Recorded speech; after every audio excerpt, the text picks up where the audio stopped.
Hey kiddo, here is your technique tidbit for the day today. So I think I texted you about tongue and jaw isolation issues. Just going to do a video today on jaw and then one tomorrow on tongue. The reason why these things are really important, number one, everybody's tongue and jaw has a little bit of tension in them. It's inherent in the vocal process, right?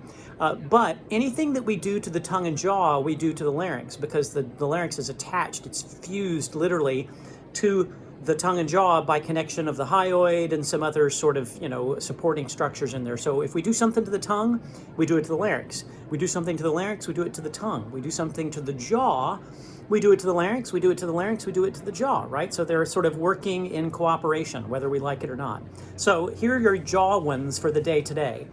First is, use the palms of your hands, the hard parts, and you're going to come here and come all the way down to the bottom with good firm pressure. And you're going to do this 3 times.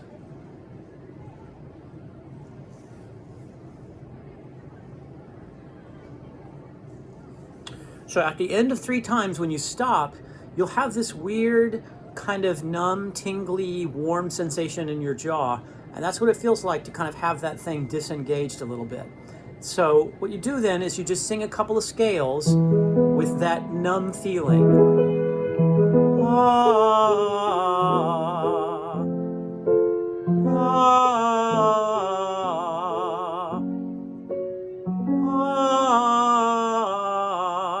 And it doesn't have to be like really exciting or heroic or beautiful sound. What you're looking for is to just preserve that jelly jaw sensation.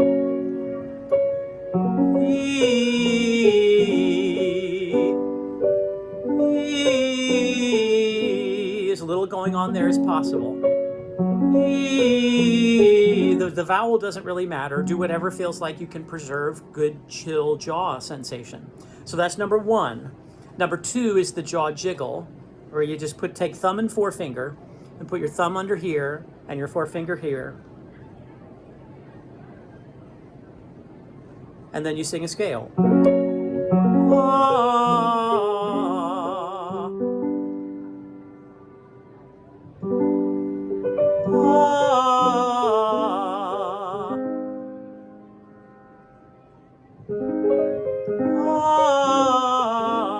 Again, notice that you don't really,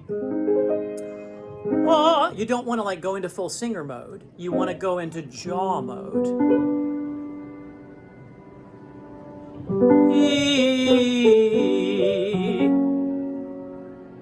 Change nothing.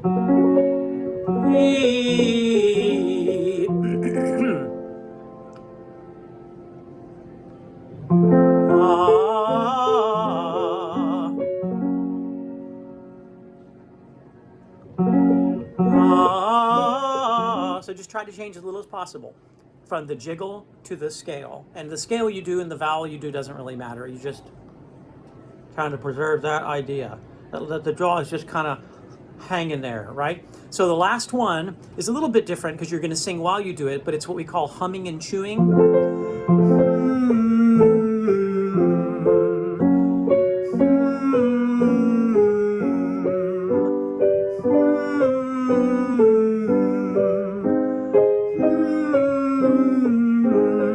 My only suggestion is don't take it up too high and just concentrate on keeping that jaw in big circular motions. Most people find that one direction is pretty intuitive, is pretty natural.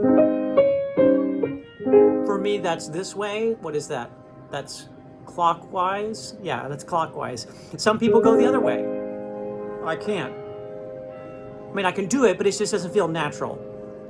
So do whichever way your instrument, your singing would naturally move your jaw in a big, slow, arcing motion.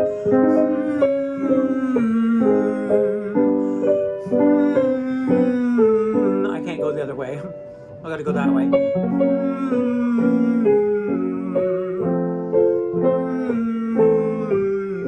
Some people do it fast.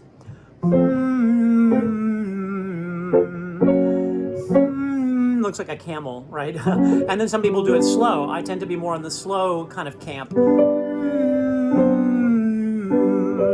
but do whatever feels natural. Again, the purpose is to just isolate and think only about the jaw for a couple of minutes and just make sure that you give it a chance to decompress.